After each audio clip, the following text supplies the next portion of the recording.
दांत हमारे जीवन के लिए जरूरी होते हैं। दांत जो होता है हमारे शरीर को सुंदरता प्रदान करता है। दांत नहीं रहता ना तो मुंह जो डचकल मचकल रहता है, देखते होंगे गांव वगैरह में किसी का अगर दांत जो फेंक दिया तो लगता है जैसे सियार है।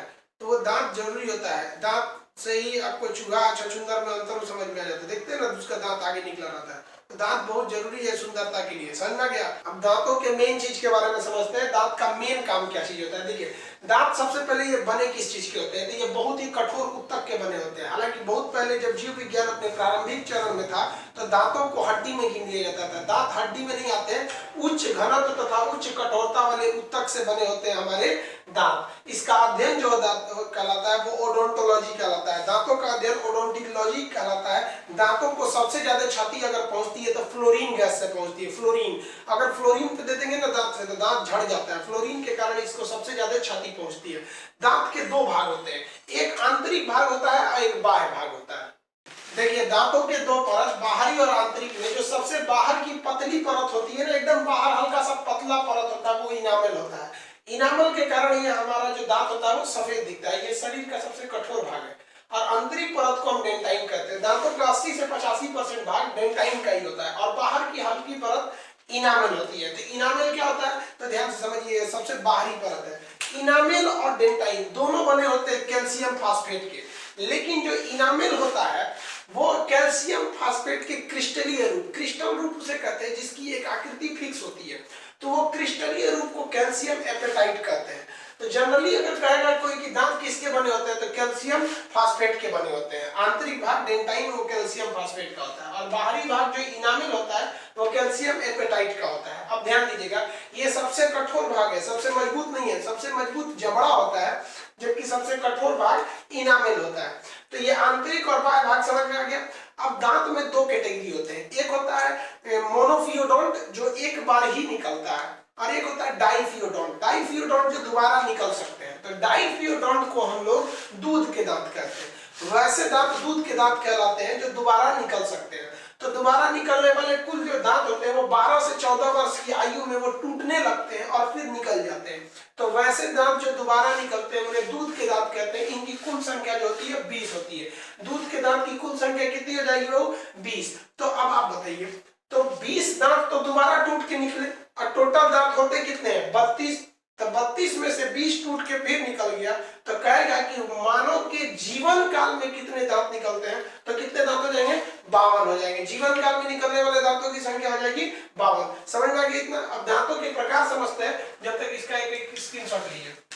दांतों के प्रकार को देखते हैं हम लोग। दांत बेसिकली 4 प्रकार के होते हैं। सब इन दांतों के प्रकार से क्वेश्चन आता है अक्सर। सबसे आगे का दांत इंसीजर होता है जिसको हम लोग कृंतक कहते हैं। ये आगे के 4 दांतों को हम लोग क्या कहते हैं? इंसीजर। 4 ऊपर होता है, 4 नीचे होता है। तो एक्चुअली दांत को एक सेट ही पढ़ना चाहिए, एक वर्ग का। बस 2 से गुणा कर दीजिए नीचे वाला हो जाएगा। दोनों दांत में एकदम सिमेट्रिक होता है, मतलब एक दूसरे को ढक लेता है। तो आगे के ये 4 दांत क्या लेंगे? इंसीजर। इनका मेन काम क्या होता है? भोजन को काट देना। देखिएगा लड़कों को ना बचपन में उनकी माँ खाना कैसे देती है, रोटी दे देगी, उसमें कुछ लगा देगी, घी चीनी या जैम वगैरह कुछ लगा के उसको लपेट के इसे फूंकी टाइप का बना दे। छोटका बच्चा इसको लेकर इसे काटते फिरेगा उसको। तो ये सामने का जो इंसीजर होता है ये भोजन को काटने का काम करता है। समझ में आ गया आप लोग को? इसकी संख्या सामने कितनी होती है? 4। सामने संख्या कितनी हो गई? 4। अब टोटल संख्या कहेगा तो अगर ऊपर 4 तो नीचे में भी 4। टोटल इंसीजर कितने हो जाएंगे? 8 हो जाएंगे। तो देखिए ये भोजन को क्या करता है? काटता है। ऊपर में कितने? 4 और नीचे में भी 4। तो 4 दूनी 8 हो गए। इन्हें हम लोग नोज टीथ के नाम से भी जानते हैं। क्यों? क्योंकि ये जो टीथ होते हैं यानी ये इंसीजर होता है, ये वाला भाग इंसीजर। आप समझ रहे हैं ये वाला भाग क्या हो जाएगा? ये इंसीजर हो गया। ये वाला पोर्शन क्या हो गया? इंसीजर। तो ये जो इंसीजर का पार्ट होता है ये ठीक नाक के नीचे होता है। जितना दूर पे नाक होता है अगर नीचे आएगा तो उतना ही दूर में क्या होगा? इंसीजर हो गया। समझ गया? ये नॉर्मल नाक की बात कर रहे हैं। अब कोई भोथर नाक लेके बैठल रहेगा तब बड़ा तो पूरा दतवा उसी के नाक के नीचे चला है। भोथड़ा नाक की बात नहीं कर रहे, सिंपल नाक की बात कर रहे हैं। समझ गया कि नहीं? तो ये हो गया सामने का इंसीजर। अब सेकेंड पार्ट जो होता है केनाइन। केनाइन को हम रदनक कहते हैं। केनाइन को क्या कहते हैं? रदनक। देखिए ये लंबा वाला जो है ना, एक ये केनाइन हो गया, एक इधर वाला केनाइन हो गया, तो यहाँ सी पर केनाइन लिख देते हैं। ये रदनक होता है, ये भोजन को फाड़ने का काम करता है। ये मांसाहारी जीवों में लंबा पाया जाता है और शाकाहारी जीवों में छोटा पाया जाता है। जैसे हम लोग में उतना लंबा नहीं पाया जाएगा, लेकिन वही शेर वगैरह को देखिएगा, कुत्ता को देखिएगा, तो उसमें ये वाला पोर्शन जो होता है, केनाइन का जो पोर्शन होता है, काफी लंबा होता है। आप अगर सीरियल वगैरह में भी देखिएगा तो भूत होते हैं, सब भूत तो बहुत कम पाए जाते हैं, भूतनी ज्यादा होती है, चुड़ैल, तो चुड़ैल वगैरह को देखिएगा ना, सुंदर रहेगी, जब चुड़ैल का रूप लेगी तो ऐसे मुंह खोलेगी और उसका कौन सा दांत लटकेगा, इनसे थोड़ी लटकेगा, केनाइन लटका लेती है इससे, मतलब हम अपने ओरिजिनल रूप में आ गए, मतलब समझ में गया। तो ये हो गया भूतनी सबका। तो इन जो केनाइन होता है, अब आप ध्यान दीजिए, दो केनाइन ऊपर है तो दो केनाइन नीचे भी रहेगा। तो आपसे वो कहेगा कि भोजन को फाड़ने का काम कौन करता है, तो भोजन को फाड़ता है, मांसाहारी जीवों में लंबा होता है। इसकी संख्या 2 के ऊपर और 2 से गुणा कर दीजिए, क्योंकि नीचे भी टोटल 4 हो जाएगी। इसे आई तिथ कहते हैं, क्योंकि यह आंखों के ठीक नीचे पाया जाता है, इसलिए इसे हम लोग आई तिथ के नाम से भी जानते हैं। अब तीसरा प्रकार का जो होता है वो प्रीमोलर। देखिए यहीं पे सबसे ज्यादा दिक्कत होता है प्रीमोलर में, मोलर में। प्रीमोलर को हम अग्र मतलब आगे का, चवर्णक मतलब चबाने वाला, अग्र चवर्णक कहते हैं। यहाँ हम हरे रंग से बना दिए। तो ये जो प्रीमोलर है, दो इस साइड दो इस साइड, टोटल एक साइड में प्रीमोलर 2 होते हैं, एक इधर प्रीमोलर एक इधर प्रीमोलर। तो ऊपर की ओर प्रीमोलर कितने हो गए, 4। तो जब ऊपर की ओर 4 प्रीमोलर, तो नीचे की ओर भी कितने प्रीमोलर होंगे, 4 प्रीमोलर होंगे। तो ये हो गया प्रीमोलर। प्रीमोलर का काम क्या होता है, भोजन को चबाने का काम करता है। ध्यान दीजिएगा, छोटे बच्चों में ये प्रीमोलर नहीं होता है, इसलिए छोटा बच्चा जब भी हंसेगा ना, तो देखिएगा उसके में दांत यहाँ लाइन से रहेगा, फिर दांत नहीं रहेगा और फिर उसके पीछे दांत रहेंगे। तो छोटे बच्चों में कौन सा दांत नहीं होता है, प्रीमोलर। ध्यान से समझिए, प्रीमोलर को इंग्लिश में क्या कहते हैं, हिंदी में अग्र चवर्णक। ये भी भोजन को चबाने का काम करता है, बच्चों में नहीं पाया जाता है। बच्चों में देखिएगा दांत यहाँ पे नहीं होगा। ध्यान दीजिएगा, बहुत लड़का मान देता है कि मोलर नहीं होता है, नहीं, गलत है, प्रीमोलर बच्चों में नहीं होता है। तो भोजन को चबाता है, बच्चों में नहीं होता है। इसकी संख्या देखिए, संख्या अगर ऊपर की ओर देखिएगा तो 2 इस साइड 2 इस साइड, तो ऊपर में कितने हो गए, 4। तो 4 में 2 से गुणा करेंगे तो 8 हो जाएगा। इसे चीक टीथ कहते हैं। चीक मतलब गाल के पास होता है, गाल के पास कौन सा चीक होता है, प्रीमोलर होता है। तो ये हो गया इसका चीक टीथ के नाम से जानते हैं, समझ गए। अब हम लोग सबसे लास्ट वाला देखते हैं, हम लोग मोलर। सबसे लास्ट में मोलर होता है, इसे चवर्णक कहते हैं। देखिए प्रीमोलर और मोलर दोनों का काम है भोजन को चबाना। तो ये जो बड़े बड़े दांत होते हैं एकदम पीछे, इसको हम लोग क्या कहते हैं, मोलर कहते हैं। ये सबसे बड़े होते हैं, सबसे मजबूत होते हैं। लड़का लोग इसी से गुटखा खाता है, देखिए वैसे चबाएगा गुटखा इतना इधर फूल जाएगा। तो इसकी जो ये सबसे लास्ट में होते हैं, इन्हें क्या कहते हैं, चवर्णक या मोलर। ये भी भोजन को चबाते हैं। इसमें ना एक और में देखेंगे, इधर 3 होंगे और इधर 3 होंगे।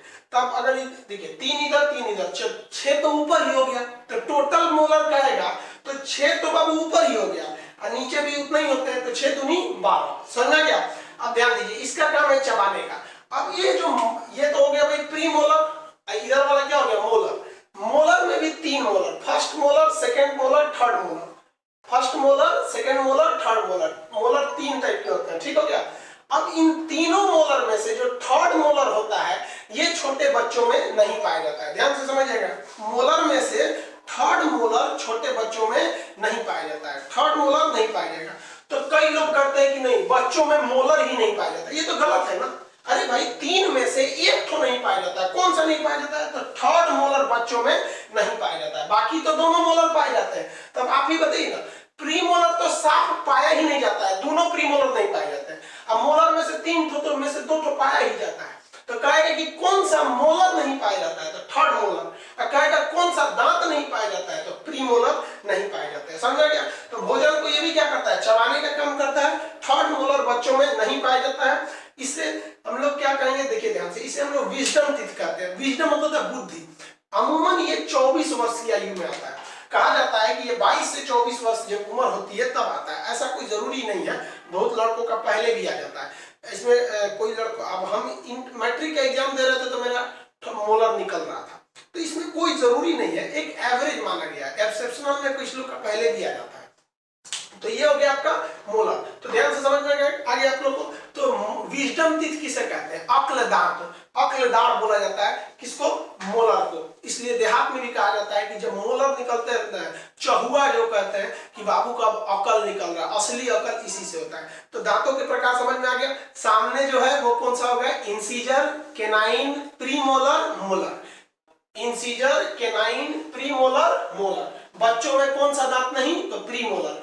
मोलर में से कौन सा नहीं? तो थर्ड मोलर। समझ आ गया आप लोगों को? कोई दिक्कत नहीं। इसका एक स्क्रीनशॉट लीजिए, फिर आगे समझाते हैं। देखिए जो पक्षी होते हैं ना, एवीज यानी बर्ड्स, तो पक्षियों का जो दांत होता है, पक्षियों का दांत वो चोंच का रूप लेता है। तो पक्षियों का दांत जो होता है वो चोंच, चोंच समझते हैं? ठोड़, ठोड़ का रूप ले लेता है। ठोड़ समझते हैं ना, लिपस्टिक जिस पे लगाया जाता है। तो पक्षियों का जो दांत होता है वो ठोड़ का रूप ले लेता है, चोंच का। अब हाथी में ध्यान से देखिएगा, हाथी के सारे दांत अंदर रहते हैं जिससे हाथी खाना खाता है। देखिए हाथी का जो बाहर निकला दांत होता है उससे वो खाना नहीं खाती है। हाथी अपने सभी दांतों को अंदर रखती है जिससे वो खाना खाती है। और जो बाहर का दांत होता है वो हाथी हमला करने के लिए रखी रहती है। तो हाथी के बाहर निकले दांत को हम टस्क कहते हैं, वो उसका इंसीजर होता है। बहुत लोगों को लगता है कि नहीं, हाथी का बाहर निकला दांत केनाइन होता है, वो केनाइन ना होकर इंसीजर होता है। याद रखिएगा, हाथी का जो बाहर निकला दांत होता है वो क्या होता है? इंसीजर होता है। किसी को दिक्कत नहीं है यहाँ पे? अब आगे समझिए, दांतों का एक फॉर्मूला होता है जिसे हम डेंटाइन फॉर्मूला कहते हैं। बड़ा सिंपल है दांतों का फॉर्मूला, इसको अच्छे से याद रखिएगा। देखिए दांत का फॉर्मूला निकालने से के लिए कि दांत का एक भाग को ले लिया जाता है, ऊपर वाला या नीचे वाला, और उसे 20 से ऐसे डिवाइड कर दिया जाता है। ये 20 से हम क्या कर दिए? इसको दांत को 20 से ऐसे डिवाइड कर दिए। ठीक है, 20 से डिवाइड कर दिए। किसी एक भाग का, किसी एक ओर का हमको कैटेगरी लिख देनी होती है दांतों की। अब एक साइड में कितना इंसीजर है, कितना केनाइन है, कितना प्रीमोलर है और कितना मोलर है, इसी को लिख दीजिए। तो क्या हो गया? डेंटाइन फॉर्मूला हो गया कि एक साइड में इंसीजर, एक साइड में केनाइन, प्रीमोलर और मोलर। इसकी संख्या क्या कहलाती है? हम लोग को दांत का फॉर्मूला कहलाता है। और वही एक साइड जो ऊपर का होगा वही नीचे का होगा। एडल्ट का अगर आप गिनने की कोशिश करिएगा तो ध्यान से देखिए, आगे क्या होता है? इंसीजर। इंसीजर की संख्या एक और में कितनी हो जाती है? 2। तो यहाँ इंसीजर की जगह पर हम क्या लिख दें? 2।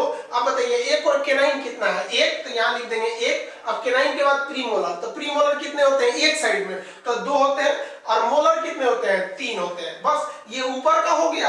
अब बटा सेम तो नीचे का होता है, नीचे भी वही चीज हो जाते हैं। तो ये एडल्ट का हो गया। किसका हो गया? एडल्ट का। लेकिन अगर वही दांत का फॉर्मूला आपको कहेगा बच्चों का निकालिए, तो ध्यान दीजिए, बच्चों में एक साइड में इंसीजर कितने होते हैं? 2। तो एक साइड में इंसीजर हो गए 2। केनाइन कितने होंगे? 1।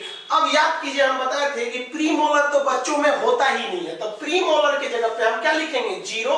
और आप ध्यान दीजिएगा, क्या बच्चों में 3 मोलर होता है कि 2 ही होता है? याद रखिए थर्ड मोलर नहीं होता है। तो बच्चों में मोलर कितने होंगे? 2। तो यहाँ कितना हो जाएगा? 2। तब सेम सिमेट्रिक नीचे भी होता है। तो ये बच्चों के लिए दांत का फॉर्मूला हो गया। समझ में आ गया आप लोगों को? तो ये डेंटाइन फॉर्मूला एडल्ट का हो गया, ये हो गया आपका बच्चों का। किसी को कोई दिक्कत नहीं। जानवरों में क्या होता है? ऊपर के मसूड़ों में, शाकाहारी जानवरों के ऊपर के मसूड़ों में दांत नहीं होती है, शाकाहारी जानवरों के नीचे के मसूड़ों में ही दांत होती है। समझा गया? अब आपको एग्जाम में अगर पूछ दे कि डेंटाइन फॉर्मूला बताइए, तो डेंटाइन फॉर्मूला एग्जाम में सिंपल ही, आप अपने से गिन के लिख दीजिएगा। बीचों बीच में उंगली रखिएगा यहाँ पर। अब पहले क्या मिलेगा? इंसीजर। तो गिनिएगा 1 2। इंसीजर कितना हो गया? 2। 2 हो गया। बगल में एक केनाइन 1, फिर प्रीमोलर 2 और फिर मोलर 3।